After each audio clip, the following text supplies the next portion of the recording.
I'm a very hands-on investor, and this came through how I ended up managing to start a VC firm without not being born rich or not making fuck you money with an exit, which at 4 years ago, hard, and I think still is, but harder at that time.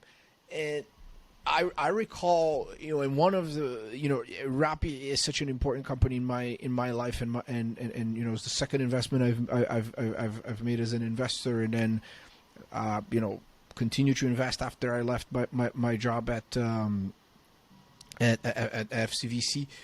And one of the investments was attached towards launching them in Brazil. So I flew to Brazil and launched them in Sao Paulo, and we hired the first 6 people, and we were constantly going to negotiate with Grupo Pão de Açúcar, which is one of the largest retailers, down there, similar to the Albertsons of the world in the U.S. And it was horrible. I mean, just the process of dealing with them. Their offices were all broken. The chairs were broken, and I learned later on that it was on purpose, because they wanted to strong arm you in order to get lower prices, because they're always negotiating with people that are selling things to them at bulk.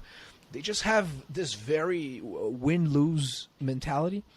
And when it comes to innovation, because of the fact that they just look at their top-line revenue as the only metric that matters, they think that they know better, and that we are just little nerds that will kind of show them, their fluffy little things and whatever. And that 6 months of burn that they paid you, right, it was just like pocket change for them. So with all the respect, it was meaningful to you, and I know that the work you did was great, but the reality is that ultimately, there isn't enough emotional alignment of interest for someone to truly give a shit. That's why I think Jeff Bezos is so great. He built a company where he managed to hire 90,000 people that give a shit. It's an interesting way of looking at things. But I recall just negotiating with them and all these things, and they've been trying to do it. Oh yeah, we've been doing delivery for a fucking decade, and it's like, oh yeah, and it's horrible, and no one uses it. So it's just interesting that. There's just so much room for innovation and creativity, and I don't think that this is going to change, because it's just the nature of how humans are organized. You have way more parasites in any ecosystem than people that are producing good things,